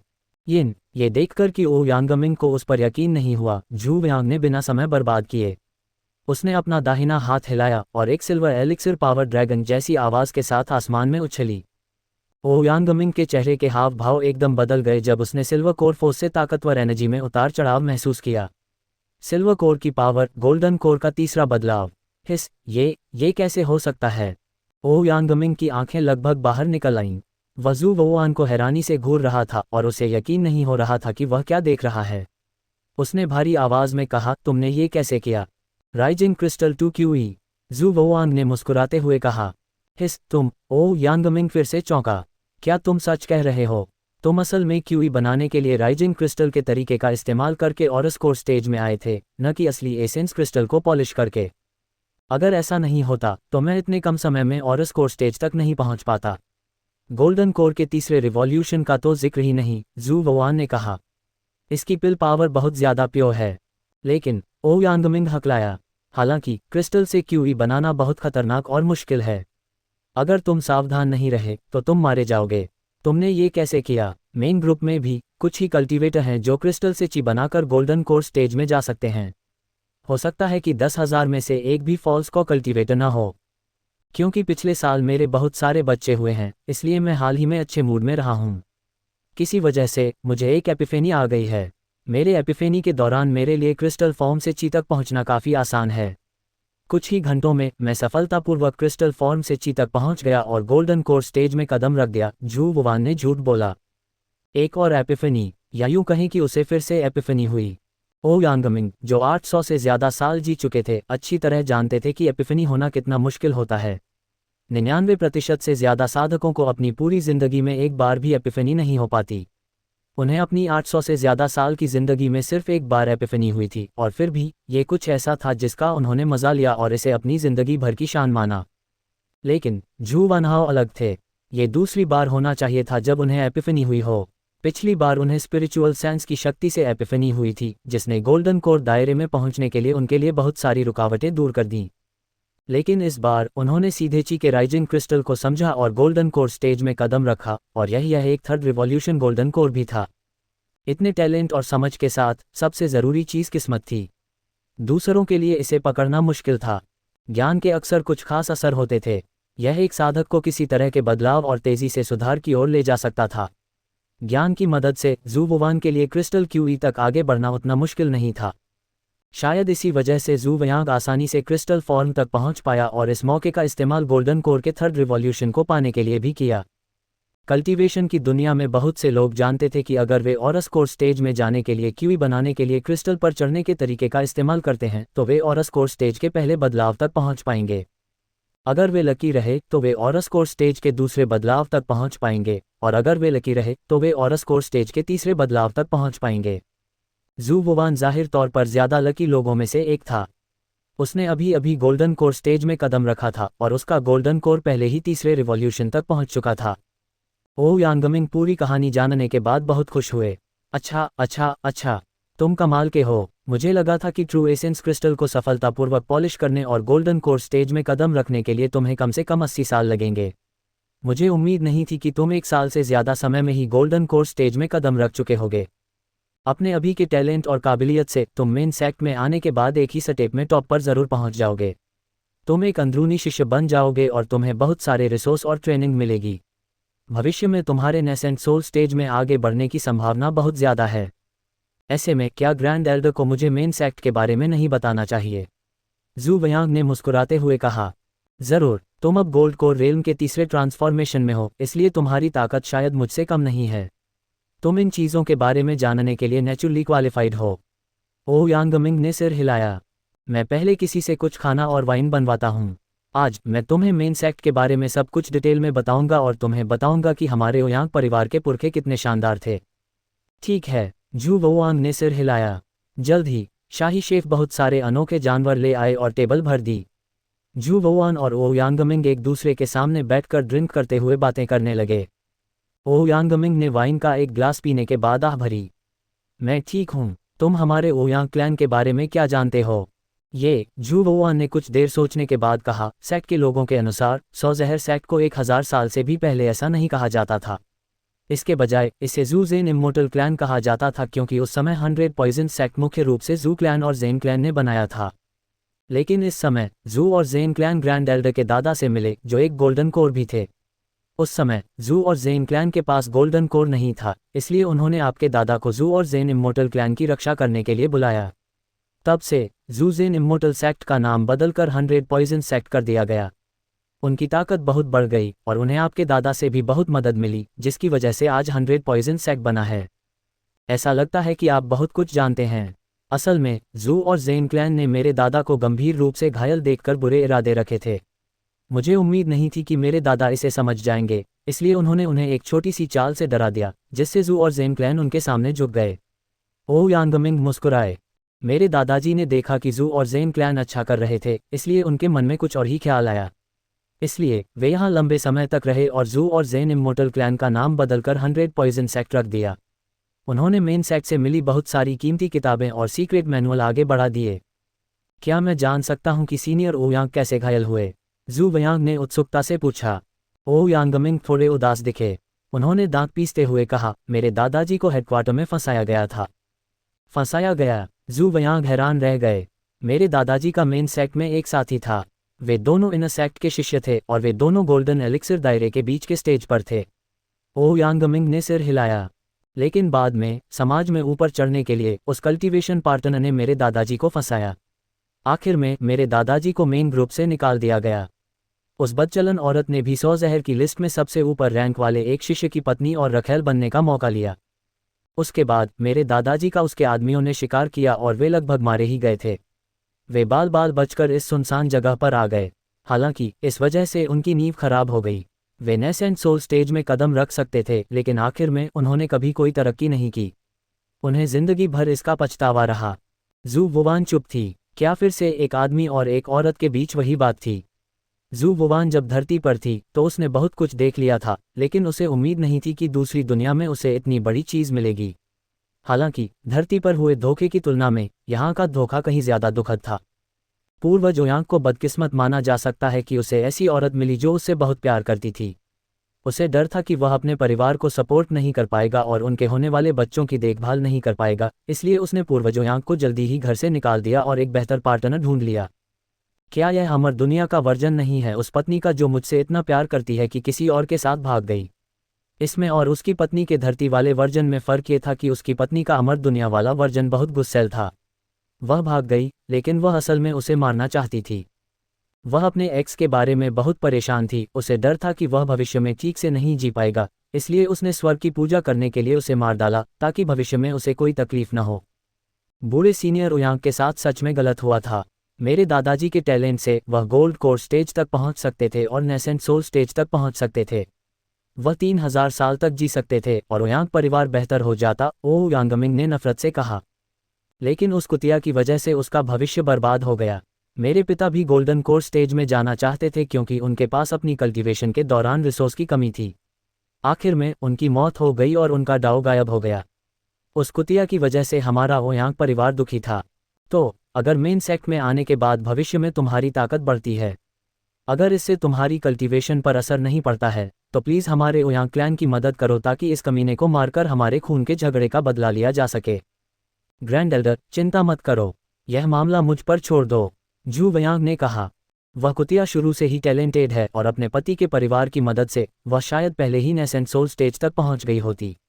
वह एक बुरी मॉन्स्टर है और उसके पति का परिवार काफी ताकतवर है, ओयांगमिंग ने चिंता से कहा। बस ये याद रखना, अगर तुम इस जिंदगी में सोल फॉर्मेशन स्टेज में कदम नहीं रख सकते तो बदले की उम्मीद मत करना और अपनी जिंदगी बेकार मत देना। हालांकि ये भी हो सकता है कि वह लड़की पहले ही मर चुकी हो। अगर ऐसा है तो इस मामले की अब और परवाह करने की कोई ज़रूरत नहीं है। ठीक है, जू वुवान ने सिर हिलाया। असल में ओयांगमिंग को ज़्यादा उम्मीद नहीं थी कि जू वुवान ओयांग कबीले का बदला ले पाएगा। आखिर इतने साल हो गए थे। अगर वह औरत मरी नहीं होती तो वह पहले ही नेसेंट सोल स्टेज तक पहुंच चुकी होती। हालांकि जू वुआंग एक जीनियस था, फिर भी उसके लिए नेसेंट सोल स्टेज में कदम रखना बहुत मुश्किल था। अगर वह सावधान नहीं रहता तो वह मारा जाता। ये तो छोड़ ही दीजिए कि अगर जू वुआन नेसेंट सोल स्टेज में कदम भी रख लेता तो भी वह उस बच्चलन और उसके पति के परिवार का मुकाबला नहीं कर पाता। ओयांग परिवार का बदला लेने का एक पक्का मौका पाने के लिए उसे कम से कम सोल फॉर्मेशन स्टेज तक तो पहुंचना ही था। नेसेंट सोल स्टेज में जाना बहुत मुश्किल था, सोल फॉर्मेशन स्टेज की तो बात ही छोड़ दीजिए। सोकॉल्ड बदला तो बस ओयांग कबीले का 1000 साल पुराना सपना था। असल में ओयांगमिंग की सबसे बड़ी इच्छा थी कि वह मेन सेक्ट में वापस जाए और मेन सेक्ट की देखभाल और रिसोर्स पाए ताकि ओयांग परिवार फले फूले। पहले बदला लेने की बात मत करो। जब तक हमारे पास काफ़ी ताकत न हो हम किसी को इस बारे में नहीं बता सकते। जब तक तुम 100 पॉइजन सेक्ट में मजबूती से अपनी जगह बना लोगे, ओयांग कबीला मेन सेक्ट के लिए एक इनर सेक्ट कल्टीवेटर की सिफारिश करके हमारी गलतियों की भरपाई कर पाएगा। यह मेरे दादाजी और मेरे गुजर चुके पिता की जिंदगी भर की इच्छा है। अगर तुम्हें कोई दिक्कत न हो तो प्लीज़ हमारी मदद करो, ओयांगमिंग ने उन्हें याद दिलाया। ओयांगमिंग खड़ी हुई और जू वयांग को गिड़गिड़ाते हुए झुकी। जू वानहाओ ने जल्दी से उसे उठाया।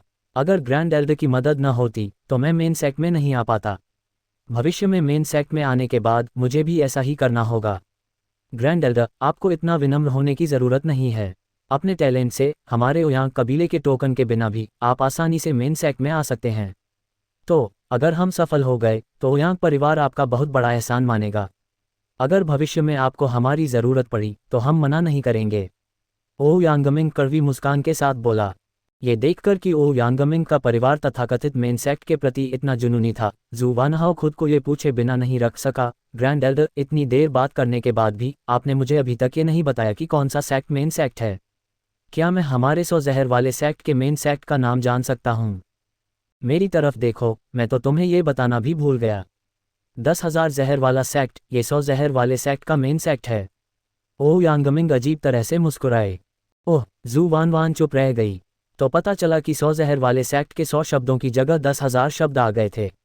ये 100 जहर वाले सेक्ट से 100 गुना ज़्यादा जहरीला था, इसलिए यह मेन सेक्ट था। उसने इसके बारे में कभी नहीं सुना था। ओ यांगमिंग हैरान रह गई जब उसने देखा कि जू वानहाओ कितना शांत है। क्या तुम हैरान नहीं हो? मुझे क्यों हैरान होना चाहिए? जू वयांग भी हैरान रह गई। 10,000 जहर वाला सेक्ट सदर्न वेस्टलैंड के 3 सुपर इमोर्टल सेक्ट में से एक है और यह सदर्न वेस्टलैंड के 1/3 हिस्से पर कंट्रोल करता है। क्या तुम्हें हैरान नहीं होना चाहिए? ओ यांगमिंग चिल्लाया। ओ यांगमिंग को अचानक कुछ याद आया। मैं ठीक हूँ। क्या तुमने सदर्न वेस्टलैंड में 3 सुपर सेक्ट्स के बारे में पुरानी किताब पढ़ी है? नहीं, मैंने नहीं पढ़ी। जू वोआन ने अपना सिर हिलाया और थोड़ा सा मुंह बनाया।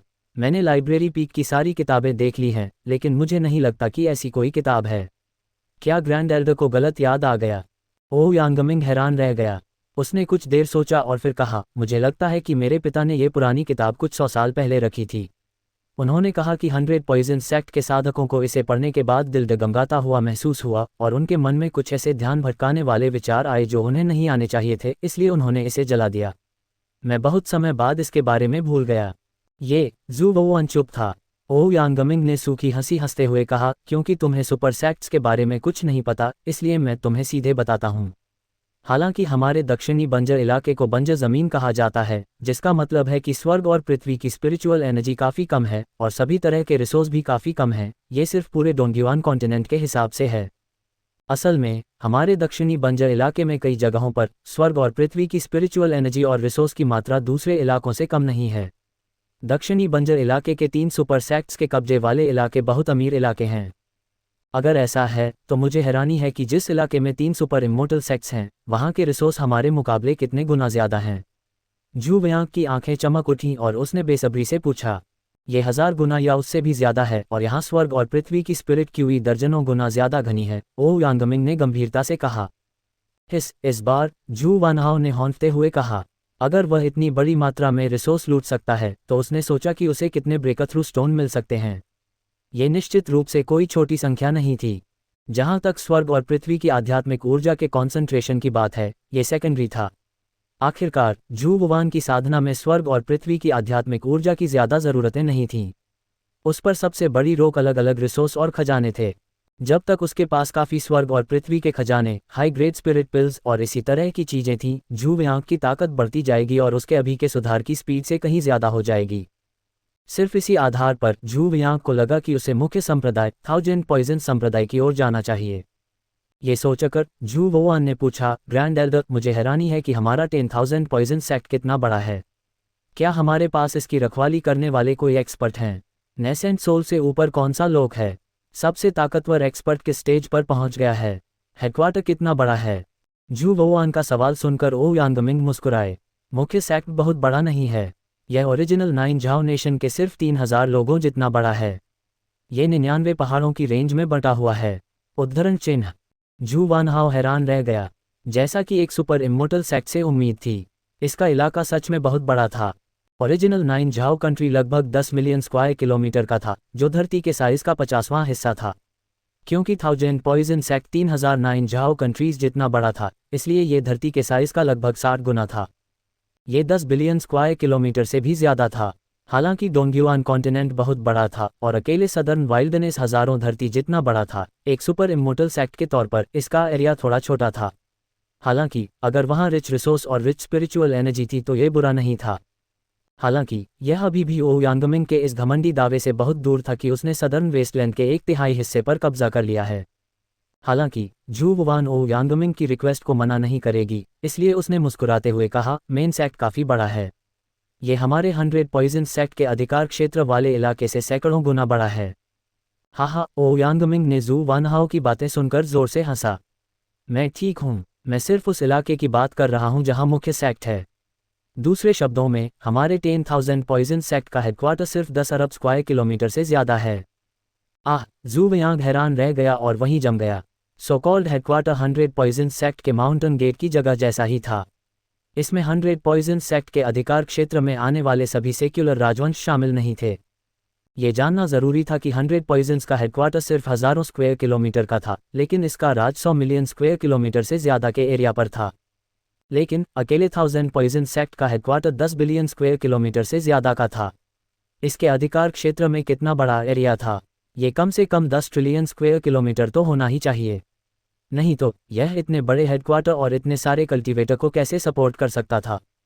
इस बार झू वानहाओ की बारी थी ठंडी हवा में सांस लेने की। उसने कभी उम्मीद नहीं की थी कि 100 पॉइजन सेक्ट के पीछे का मुख्य सेक्ट 10,000 पॉइजन सेक्ट इतना बड़ा होगा। ओयांगमिंग झू वयांग के परफॉर्मेंस से साफ तौर पर खुश था। वह मुस्कुराया और बोला, इलाके के हिसाब से हमारा मुख्य पंथ 1000 पॉइजन सेक्ट दक्षिणी बंजर जमीन में 3000 राजवंशों पर कब्जा कर चुका है। कई राजवंश मौजूदा 9 झाओ किंगडम से बहुत बड़े हैं। हमारे अधिकार क्षेत्र में आने वाला इलाका कम से कम सैकड़ों ट्रिलियन स्क्वायर किलोमीटर है। इसे कभी न खत्म होने वाला कहा जा सकता है। अगर ऐसा नहीं होता तो ये 10,000 पॉइजन सेक्ट के लाखों साधकों की ज़रूरतें कैसे पूरी कर पाता? ठीक इसलिए कि हम इतने बड़े इलाके पर कब्जा करते हैं, हमारा 10,000 पॉइजन सेक्ट लंबे समय तक फल फूल सकता है और उसके पास लगभग कभी न खत्म होने वाले रिसोर्स हैं। झू वुआन पहले से ही इस बात से थोड़ी सुन्न थी। जब वह अभी अभी दूसरी दुनिया में गई थी तो उसने सोचा था कि 9 झाओ किंगडम बहुत बड़ा और ताकतवर है। बाद में जब उसे 100 पॉइजन सेक्ट के बारे में पता चला तो उसने मन ही मन सोचा कि 100 पॉइजन सेक्ट, जिसने 10 से ज़्यादा राजवंशों पर कब्जा कर लिया था, पहले से ही बहुत ताकतवर था। लेकिन उसे उम्मीद नहीं थी कि 100 जहर संप्रदाय के पीछे का 10,000 जहर संप्रदाय असल में कुल 3,000 सेक्युलर राजवंशों पर कब्जा कर लेगा। ये कैसा कॉन्सेप्ट था? धरती पर सिर्फ 100 से थोड़े ज़्यादा देश थे। इसके अलावा 10,000 जहर संप्रदाय के कब्जे वाले राजवंश में स्वर्ग और धरती की आत्मा क्यूई काफ़ी घनी थी। ये निश्चित रूप से सभी तरह के रिसोर्स से भरपूर थी, जो 100 जहर संप्रदाय के कब्जे वाले राजवंश से कहीं ज़्यादा थी।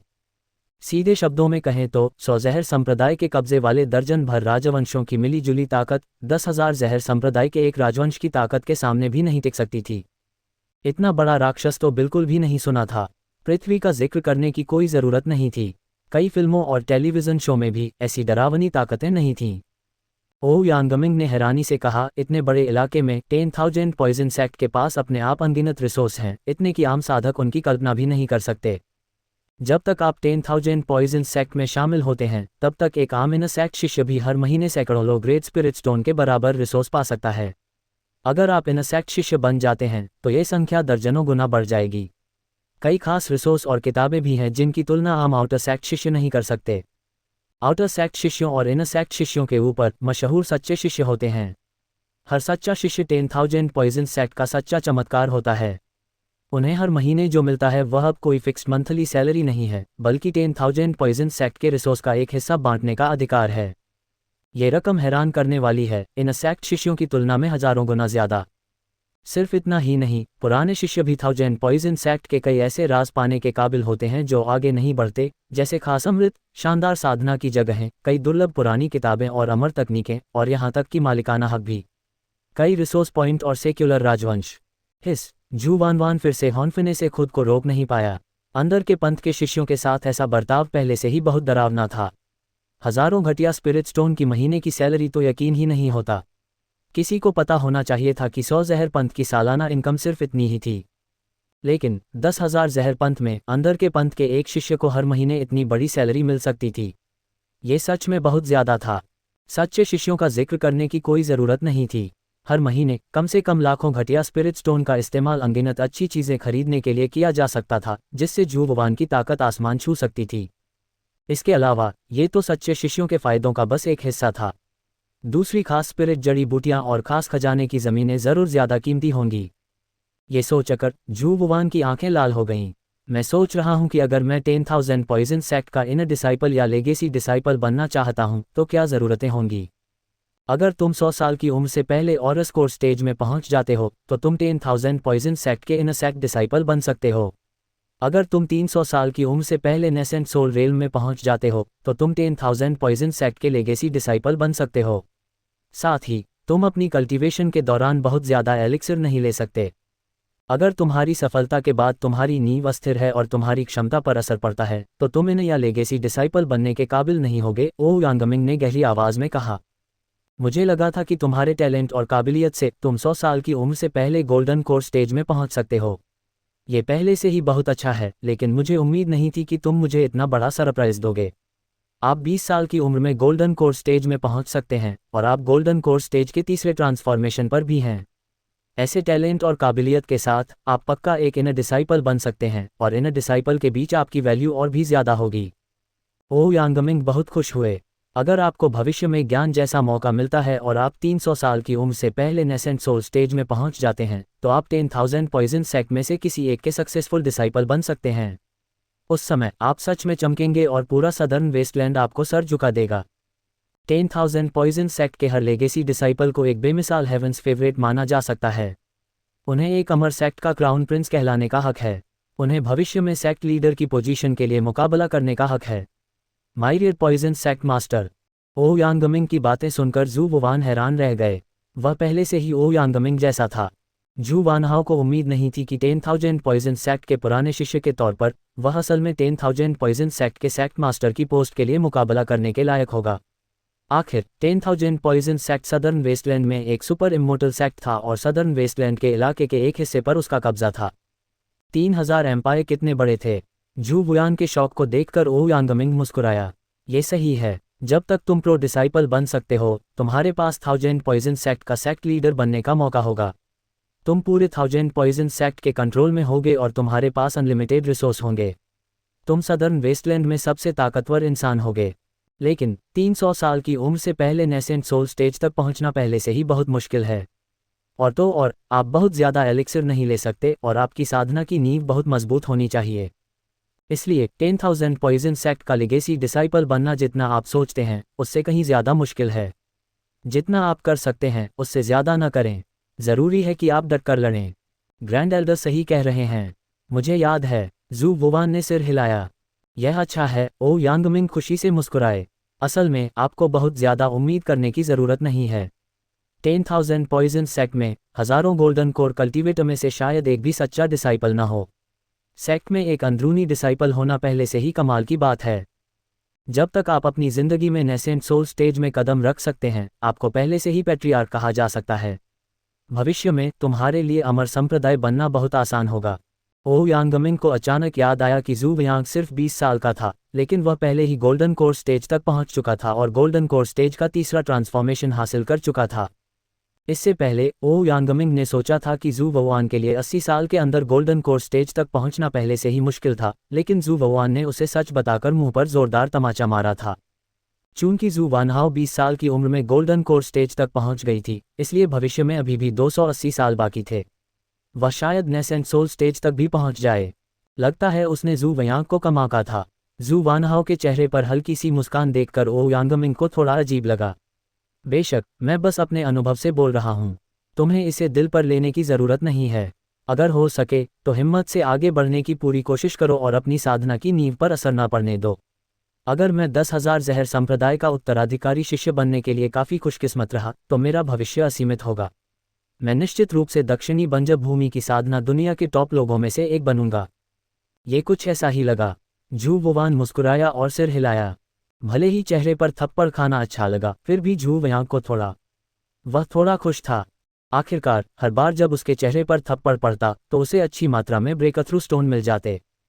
इसके अलावा स्पेशल एनकाउंटर सिस्टम और ब्रेक थ्रू स्टोन की मदद से जू वयांग को विश्वास था कि वह भविष्य में ओ यांगमिंग के चेहरे पर ज़रूर थप्पड़ मार पाएगा। जू वुआन न सिर्फ 10,000 पॉइजन सेक्ट का लेगेसी डिसाइपल बनना चाहता था, बल्कि वह 10,000 पॉइजन सेक्ट का सेक्ट मास्टर भी बनना चाहता था। जू वुआन 10,000 पॉइजन सेक्ट के इतने सारे रिसोर्स और दौलत को कैसे छोड़ सकता था। और अगर 1000 poison sect national games, fortune celebration, chef king competition और डांस फॉरेस्ट कंपटीशन ऑर्गेनाइज करता तो उसे किस तरह के बड़े ब्रेक थ्रू स्टोन्स मिल सकते थे। बस इसके बारे में सोचकर ही वह बहुत ज़्यादा अट्रैक्ट हो गया। उसने चाहा कि वह तुरंत 10,000 पॉइजन सैक्ट पर कंट्रोल कर ले और अपने लिए ब्रेक थ्रू स्टोन्स कमाने के लिए ऐसी शॉकिंग फोर्स का इस्तेमाल करे। लेकिन 10,000 पॉइजन सैक्ट का सैक्ट मास्टर बनने से पहले उसे पहले अपने सैक्ट को समझना था। ग्रैंड एल्डर, आपने पहले जिन 99 पहाड़ों का जिक्र किया था उनसे आपका क्या मतलब है? जू वुआन ने पूछा। 99 पहाड़, हजार जहर संप्रदाय के 99 पहाड़। जैसा कि नाम से पता चलता है, हजार जहर संप्रदाय का हेडक्वार्टर 99 बड़ी पहाड़ों की रेंज से बना है। हर पहाड़ की रेंज को एक टॉप स्पिरिट वेन माना जा सकता है और इसने अनगिनत रिसोर्स और खजाने को पाला है, ओह यांगमिंग ने समझाया। 99 पहाड़ 10,000 जहर संप्रदाय के 99 बड़े ग्रुप भी हैं। जैसे हमारा 100 जहर संप्रदाय पहाड़ों की चोटियों में बंटा हुआ है, वैसे ही 10,000 जहर संप्रदाय की पहाड़ों की रेंज को और भी डिटेल में और सख्ती से बांटा गया है। 10,000 जहर संप्रदाय के तथाकथित 99 पहाड़, क्या ऐसा हो सकता है कि वे 99 ग्रुप हों? जू वुआन ने अपनी भौहें चढ़ाईं। आप ऐसा कह सकते हैं। हर 99 पहाड़ों में साधक एक साधना तकनीक सीखते हैं। कहा जा सकता है कि वे एक ही वंश और सोर्स से हैं, इसलिए वे एक ही फोर्स से हैं। ओह यांगमिंग ने सिर हिलाया। 99 पहाड़ 99 बड़ी फोर्स से बने हैं। उनमें से हर एक को दक्षिणी बंजर जमीन में एक टॉप फोर्स माना जाता है। साथ मिलकर वे सुपर अमर सैक्ट 1000 पॉइजन सैक्ट बनाते हैं। उद्धरण चिन्ह। अगर ऐसा है तो 10,000 पॉइजन सैक्ट में अंदरूनी लड़ाई बहुत तेज होनी चाहिए, है ना? जू वुआन हैरान था। सिर्फ इसी तरह जू वुआन चालाकी से फूट डाल सकता था, ठीक वैसे ही जैसे उसने 100 पॉइजन्स के 3 बड़े ग्रुप्स के साथ किया था। वहां से वह बहुत सारे रिसोर्स और खजाने कमाने के मौके का फ़ायदा उठा सकता था। अगर सभी पहाड़ मिलकर काम करें तो जू वुआन के लिए कुछ ऐसा करना थोड़ा मुश्किल होगा जिसे बताया न जा सके। जू वुआन का सवाल सुनकर ओह यांगमिंग सूखी हंसी हंसा। ये कहना चाहिए कि कंपटीशन बहुत तेज है। हालांकि 99 पहाड़ों के बीच मतभेद हैं, लेकिन पुराने बुजुर्गों की मध्यस्थता में 10,000 पॉइजन सैक्ट में कंपटीशन के कई तरीके हैं। इसलिए भले ही अंदरूनी झगड़े हों, वे सभी नियमों के दायरे में हैं और एक दूसरे को नहीं मारेंगे। कंपटीशन मैकेनिज्म, वह क्या है? जू वुआन ने उत्सुकता से पूछा। Outer sect battle, inner sect battle, legacy battle, 100 poison list, 1000 poison list और सदर्न वेस्टलैंड में मशहूर 10,000 पॉइजन लिस्ट है। ओह यांगमिंग ने गंभीरता से कहा। मुझे हैरानी है कि इस कंपटीशन मैकेनिज्म के नियम क्या हैं? जू वुआन की आंखें चमक उठीं। वह ब्रेक थ्रू स्टोन की तेज आभा को सूंघ सकता था। जब तुम 10,000 पॉइजन सैक्ट में जाओगे तो तुम्हें पता चल जाएगा। तुम निराश नहीं होगे। जब तक तुम अच्छा परफॉर्म करोगे, तुम्हें ज़्यादा रिसोर्स और खजाने मिलेंगे और तुम्हें कुछ ऐसे खास अधिकार भी मिलेंगे जो तुम्हारी सोच से भी परे हैं। ओह यांगमिंग मुस्कुराया। इसलिए अगर तुम में काबिलियत है तो तुम्हें अपनी ताकत नहीं छिपानी चाहिए।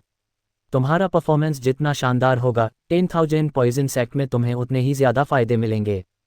क्या तुम्हें डर नहीं लगता कि हवा जंगल में खड़े पेड़ को खत्म कर देगी? जू वुआन ने पूछा।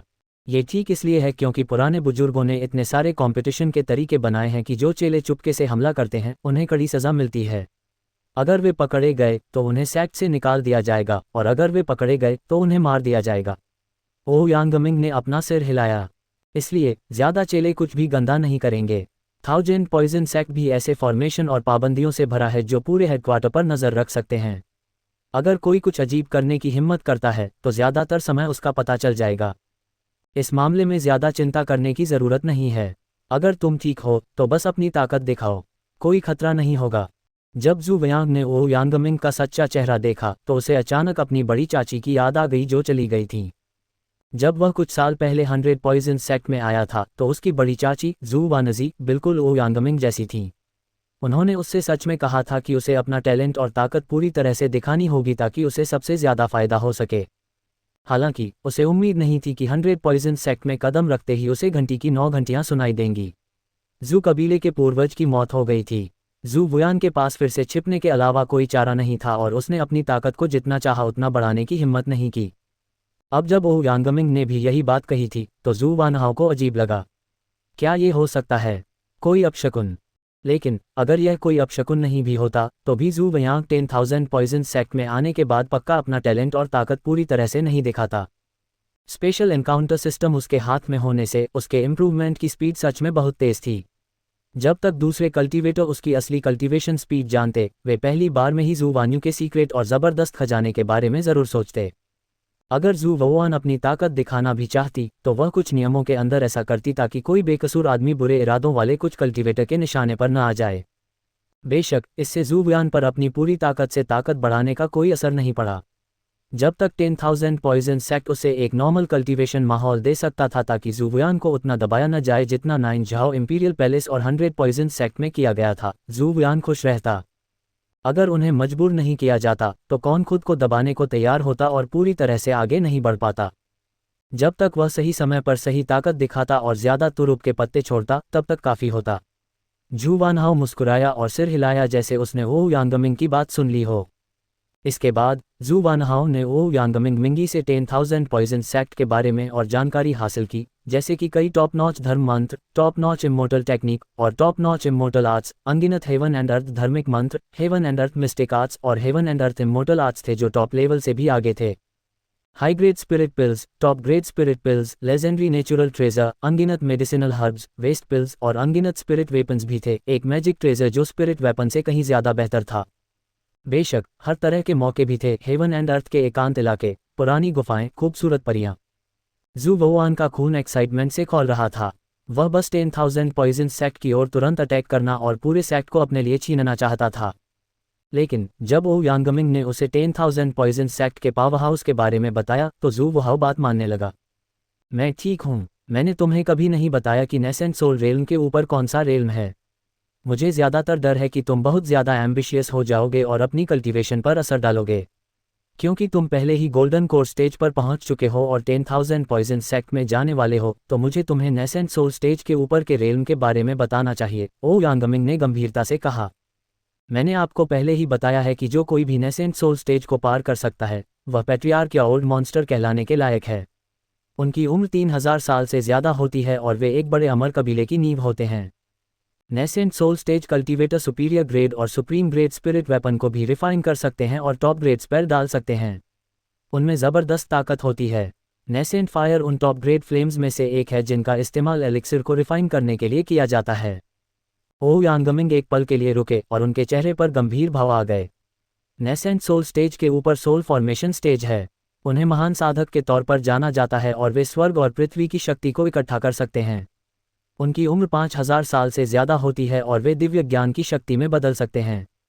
वे स्वर्ग और पृथ्वी के डरावने मंत्र पढ़ सकते हैं और मशहूर कम ग्रेड के जादुई खजानों को बेहतर बना सकते हैं।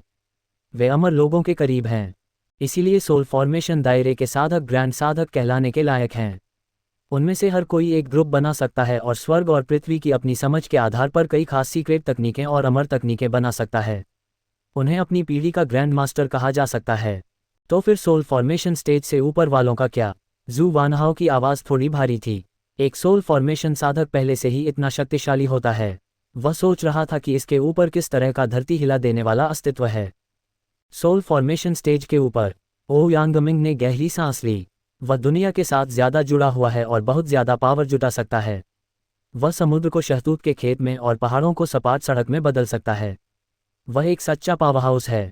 डिवाइन ट्रांसफॉर्मेशन रेल्म के ऊपर वॉइड रिफाइनमेंट रेल्म है जिसकी उम्र 10,000 साल है। इसलिए हर वॉइड रिफाइनमेंट रेल्म कल्टीवेटर एक पुराना जायंट कहलाने के लायक है। आम इंसानों की तुलना में वे लगभग अमर हैं और स्वर्ग और धरती के बीच आज़ाद हैं। और के बारे में मुझे नहीं पता। क्या वॉइड रिफाइनमेंट रेल्म के ऊपर और भी हैं? जू वुआन चौंक गया। बॉडी इंटीग्रेशन पिलर की उम्र 30,000 साल है। ये लगभग कभी न मरने वाला है और इसे कोई मार नहीं सकता। हमारे 1000 पॉइजन सेक्ट का सबसे बड़ा स्पोर्टर एक बॉडी इंटीग्रेशन पिलर है और इसी पिलर की वजह से हम सदर्न वेस्टलैंड में सुपर इमोर्टल सेक्ट्स में से एक बन पाए हैं और सदर्न वेस्टलैंड के लगभग 1/3 हिस्से पर कंट्रोल कर पाए हैं, ओ यांगमिंग ने ईमानदारी से जवाब दिया। इस इंटीग्रेशन पिलर के बिना 10,000 पॉइजन सेक्ट पक्का गिर जाएगा और सुपर इमोर्टल सेक्ट कहलाने के लायक नहीं होगा। कोई सोच सकता है कि एक इंटीग्रेशन पिलर कितना ज़रूरी है। उद्धरण चिन्ह। ऊपर बॉडी इंटीग्रेशन के बारे में क्या? जू वुआन चुप रहा। मुझे नहीं पता। Qi refinement, foundation establishment, golden core, nascent soul, soul formation, void refinement, body integration. ओ यांगमिंग ने अपना सिर हिलाया। जहां तक उससे ऊपर के दायरे की बात है मुझे नहीं पता, लेकिन एक ऊंचा दायरा होना चाहिए। आखिर हमारा दक्षिणी वेस्टलैंड पूरे डोंगयुआन कॉन्टिनेंट की तुलना में काफ़ी वीरान है। दूसरे इलाके काफ़ी अमीर हैं और उन्हें ज़्यादा मजबूत कल्टीवेटर्स को पालने पोसने में काबिल होना चाहिए। हालांकि ये कुछ ऐसा नहीं है जो मेरे जैसा सिर्फ गोल्डन कोर जान सकता है। ये भविष्य में समझने के लिए आप पर निर्भर करेगा। चूंकि 1000 पॉइजन सेक्ट के पास एक बॉडी इंटीग्रेशन पिलर है, तो अलग अलग पहाड़ों के माउंटेन चीफ्टेन सभी वॉइड रिफाइनमेंट दायरे के पावरहाउस होने चाहिए, है ना? ऐसा नहीं है। पहाड़ के सरदारों को आमतौर पर सच्चे शिष्यों में से चुना जाता है और सिर्फ सच्चे शिष्य ही किसी खास पहाड़ की रेंज के पहाड़ के सरदार बनने के काबिल होते हैं। ओ यांगमिंग ने सही कहा। लेगेसी शिष्यों में सबसे खास हमारे 10,000 जहर संप्रदाय के सेक्ट मास्टर होते हैं, जो दूसरे पहाड़ों जितने अच्छे नहीं होते, वे दूसरे पहाड़ों के माउंटेन मास्टर होते हैं। चाहे सेक्ट मास्टर हो या पहाड़ के मास्टर, वे सभी लेगेसी लड़ाई से चुने जाते हैं। 10,000 जहर संप्रदाय के लेगेसी शिष्यों को सच में बहुत फायदा होता है। झू वुवान हैरान रह गया। बिल्कुल, प्रो डिसाइपल एक खास पहाड़ी इलाके में सभी कल्टीवेशन टेक्निक मैनुअल सीखने के काबिल होते हैं और वे सबसे ऊंचे लेवल के कल्टीवेशन टेक्निक मैनुअल भी सीख सकते हैं। उन्हें प्रो क्राउन प्रिंस के नाम से भी जाना जाता है और उनका स्टेटस बहुत अच्छा होता है और उनके पास लगभग बहुत ज़्यादा ताकत होती है। हालांकि वे अभी सिर्फ नेसेंट सोल स्टेज और सोल फॉर्मेशन स्टेज पर हैं, लेकिन उनका स्टेटस कुछ छोटे सेक्ट के वॉइड रिफाइनमेंट स्टेज पावरहाउस के लगभग बराबर है। बेशक, सबसे ज़रूरी बात यह है कि उन्हें हर तरह के खास अधिकार और रिसोर्स मिलते हैं, जो किसी भी अंदरूनी सेक्ट के डिसाइपल से कहीं ज़्यादा हैं। कुछ मामलों में वे वॉइड रिफाइनमेंट रियल्म पावरहाउस के बराबर भी हैं। ओ यांगमिंग की बात सुनने के बाद झू वुवान के दिल में बस एक ही एहसास था, वह 10,000 पॉइजन सेक्ट का एक सच्चा शिष्य था। ये सच में बहुत बढ़िया था। उन्हें न सिर्फ हर तरह के खास अधिकार मिले हुए थे, बल्कि वे पहाड़ों की कोई भी किताब पढ़ सकते थे और उन्हें 10,000 पॉइजन सेक्ट को रिसोर्स देने का भी अधिकार था। दूसरे शब्दों में, ये पुराने शिष्य 10,000 पॉइजन सेक्ट के शेयर होल्डर थे। एक आम कर्मचारी से एक शेयर होल्डर तक कोई सोच सकता है कि कितना बड़ा फर्क था। दूसरे सच्चे शिष्यों को मिलने वाले फायदों और ट्रीटमेंट का तो जिक्र ही नहीं, जो लगभग कई वॉइड रिफाइनमेंट रियल्म पावरहाउस के बराबर थे। एक नेसेंट सोल स्टेज कल्टीवेटर के लिए वॉइड रिफाइनमेंट रियल्म पावरहाउस जैसा ट्रीटमेंट और रिसोर्स मिलना, ऐसी परिस्थितियों में उसके लिए बेहतर न होना नामुमकिन होगा। इसके अलावा उसके बेहतर होने की रफ्तार निश्चित रूप से नहीं होगी। धीरे। इसलिए झू वुवान के मन में बस एक ही बात थी, और वह थी, उसे 10,000 पॉइजन सेक्ट का लेगेसी डिसाइपल बनना था। क्या ये 300 साल की उम्र से पहले एक मजबूत बेस के साथ नेसेंट सोल स्टेज में कदम रखना नहीं था? झू वुवान के लिए, जिसके पास स्पेशल एनकाउंटर सिस्टम था, यह कोई मुश्किल काम नहीं था। दूसरी ओर झू वानहाओ को यह आसान लगा। उसने कुछ ही सालों में मार्शल आर्ट्स के जरिए सफलतापूर्वक डाओ में एंट्री कर ली थी और उसने QE refinement stage, foundation establishment stage और गोल्डन कोर स्टेज को पार करने के लिए रुकावटों को पार किया था। कोई सोच सकता था कि वह कितना तेज था। यह वो यांगमिंग की सोच से कहीं ज्यादा था। दूसरों को लगा कि उसने इस लेवल तक पहुंचने में 10 साल से ज्यादा लगाए हैं, लेकिन उन्हें नहीं पता था कि झू वुवान ने बस कुछ ही साल लगाए थे। अगर यह बच्चे को जन्म देने के लिए नहीं होता, तो झू वयांग और भी कम समय चाहिए था। अभी भी 280 साल बाकी थे। अगर झू वयांग एक सुअर भी होता, तो वह इतने लंबे समय में काफ़ी ब्रेकर थ्रू स्टोन बचा पाता और नेसेंट सोल दायरे में आगे बढ़ पाता। ये वाक्य कई साधकों को थोड़ा अपमानजनक लगा, जिन्होंने 300 साल की उम्र से पहले नेसेंट सोल स्टेज में कदम नहीं रखा था, लेकिन झू वुवान को सच में ऐसा लगा। सुअ ओ यांगमिंग मिंगी अभी भी बड़बड़ा रहा था, इस बात से कि लेगेसी डिसाइपल इतने चौंकाने वाले ट्रीटमेंट और खास अधिकारों का आनंद ले सकते हैं। आप जानते हैं कि लेगेसी डिसाइपल बनना कितना मुश्किल है। 300 साल बहुत ज़्यादा लगते हैं, लेकिन डैन पावर का जमा होना सोच से भी परे है। अगर एक आम साधक बिना किसी रुकावट के साधना करता है, तो भी जिन को पूरी तरह से साधना करने में 700 साल से ज़्यादा लगेंगे। साधना की प्रक्रिया में आने वाली मुश्किलों और रुकावटों का तो जिक्र ही नहीं। अगर आप एक मजबूत नींव के साथ नेसेंट सोल स्टेज में कदम रखना चाहते हैं, तो असल में एक छिपी हुई शर्त होती है। छिपी हुई शर्तें? कौन सी छिपी हुई शर्त? झू वयांग हैरान था। इसका मतलब है कि आपको एक ठोस नींव और लगभग दोषरहित खेती के साथ गोल्डन कोर पाने के लिए कम से कम 7वें स्तर का गोल्डन कोर कल्टीवेटर होना चाहिए। फिर तुम्हें 10,000 पॉइजन सेक्ट पहचान लेगा और तुम एक सच्चे शिष्य बन जाओगे। ओ यांगमिंग ने गंभीरता से कहा। झू वुवान हैरान रह गई। उसे लगा कि कुछ खास मुश्किल हालात थे, लेकिन पता चला कि यह गोल्डन कोर का सिर्फ 7वां बदलाव था। दूसरों के लिए यह कहना मुश्किल था, लेकिन झू वुवान के लिए, जिनकी स्पिरिचुअल समझ बहुत ज़्यादा थी, गोल्डन कोर का 7वां बदलाव पाना मुश्किल नहीं था। लेकिन ओ यांगमिंग को यह नहीं पता था। वह झू वुवान को गोल्डन कोर के 7वें बदलाव की मुश्किल समझाता रहा ताकि वह दिमागी तौर पर तैयार रहे कि वह अपनी औकात से ज़्यादा न करे। नहीं तो वह आसानी से हार जाएगा और उसकी आगे की साधना पर असर पड़ेगा। जू वानहाओ ने इस पर कोई कमेंट नहीं किया और 10,000 पॉइजन सेक्ट के बारे में पूछता रहा। ओ यांगमिंग ने भी उसे सेक्ट के बारे में बहुत सारी जानकारी विस्तार से बताए। 10,000 पॉइजन सेक्ट के शिष्य हैं मुख्य रूप से बाहरी संप्रदाय के शिष्य, बाहरी संप्रदाय के डीकन, बाहरी संप्रदाय के एल्डर, अंदरूनी संप्रदाय के शिष्य, अंदरूनी संप्रदाय के डीकन, अंदरूनी संप्रदाय के एल्डर, विरासत के शिष्य, क्राउन प्रिंस के जागीरदार, विरासत के एल्डर, अलग अलग माउंटेन सरदार, वाइस माउंटेन सरदार, संप्रदाय के मास्टर और सबसे ऊंचे सुप्रीम एल्डर में बनते हुए हैं। इससे हम देख सकते हैं कि सच्चे शिष्यों से ऊपर कोई सच्चा डीकन नहीं है। इसके बाद क्राउन प्रिंस के सबऑर्डिनेट हैं क्योंकि तथाकथित सच्चे डीकन क्राउन प्रिंस के सबऑर्डिनेट हैं। इससे हम सच्चे क्राउन प्रिंस की पहचान और स्टेटस जान सकते हैं। हर विरासत का एल्डर एक वॉइड रिफाइनमेंट रेल्म जायंट है और हमारे 1000 पॉइजन सेक्ट की नींव है। वे ग्रैंड एल्डर के बाद दूसरे नंबर पर हैं और उनका स्टेटस अलग अलग पहाड़ों के माउंटेन सरदारों से थोड़ा ज़्यादा है। हालांकि वे अभी भी सेक्ट लीडर से थोड़े कमतर हैं। हमारे 1000 पॉइजन सेक्ट का एक बाहरी सेक्ट शिष्य पहले से ही सदर्न वेस्टलैंड के उन छोटे सेक्ट्स में एक प्रोडिजी माना जाता है।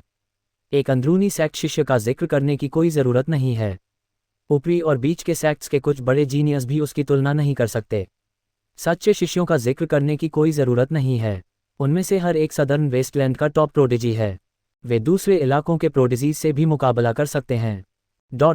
जू वोआन को 10,000 पॉइजन सेक्ट के बारे में सब कुछ समझाने के बाद ओ यांगमिंग ने उसे गंभीरता से एक 9 हेडेड ड्रैगन टोकन दिया।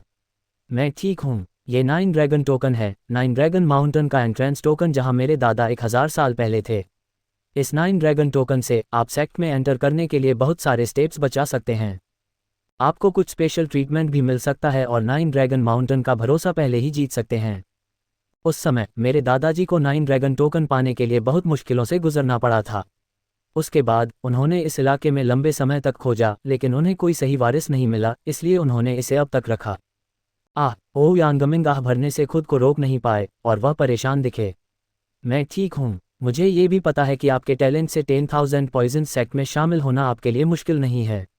हालांकि इस 9 ड्रैगन्स टोकन से कम खुद को बहुत सारी परेशानियों से बचा सकते हैं। इसीलिए अगर आप भविष्य में अपनी कल्टीवेशन में सफल होते हैं और 10,000 पॉइजन सेक्ट में मजबूती से अपनी जगह बना लेते हैं तो कृपया हमारे ओयांग क्लैन को सेक्ट में वापस आने और हमारे परिवार की 3 पीढ़ियों का सपना पूरा करने में मदद करें। ये दूसरी बार था जब ओ यांगमिंग ने जू वयांग से सीरियसली मदद मांगी थी और उसने अपना रुख नीचे कर लिया था। कोई भी ओ यांगमिंग के दिल में जुनून की कल्पना कर सकता था, साथ ही ओ यांग परिवार की 3 पीढ़ियों के जुनून की भी। जब जू वुआन ने ओ यांगमिंग का गिड़गिड़ाता चेहरा देखा तो उसने ईमानदारी से उससे 9 ड्रैगन्स टोकन ले लिया। महान एल्डर, कृपया निश्चिंत रहें। जब तक भविष्य में मेरी मृत्यु नहीं हो जाती, जब तक मुझ में क्षमता है, मैं ओ यांग कबीले को 9 ड्रैगन माउंटेन के 10,000 पॉइजन सेक्ट में वापस लाने में निश्चित रूप से मदद करूंगी। तो मुझे उम्मीद है कि आप ठीक होंगे। ओ यांगमिंग ने गहराई से सिर झुकाया और उत्साहित दिखी। भले ही जू वुआन ओ यांगमिंग के परिवार के जुनून को नहीं समझती थी, लेकिन वह ओ यांगमिंग के रवैये से मामले की अहमियत को समझ सकती थी। ओ यांगमिंग उसके साथ अच्छी थी और जू वुआन एक सेंटिमेंटल इंसान थी। अगर ओ यांगमिंग की मदद न होती तो जू वुआन शायद एक हायर कल्टीवेशन सेक्ट में जा पाती, लेकिन वह 1000 पॉइजन सेक्ट जितनी अच्छी नहीं होती। क्योंकि ऐसा था, इसलिए उसे ओ यांगमिंग की बड़ी होने पर जितनी हो सके उतनी मदद करनी चाहिए। जू वानवान को यह भी लगता था कि 10,000 पॉइजन सेक्ट में आने के बाद वह निश्चित रूप से अपना समय बर्बाद नहीं करेगी। भविष्य में जैसे जैसे उसका स्टेटस बढ़ेगा, ओयांग क्लैन के लिए 9 ड्रैगन माउंटेन के 10,000 पॉइजन सेक्ट में वापस आना बहुत आसान हो जाएगा। इसमें ज़्यादा मेहनत भी नहीं लगेगी।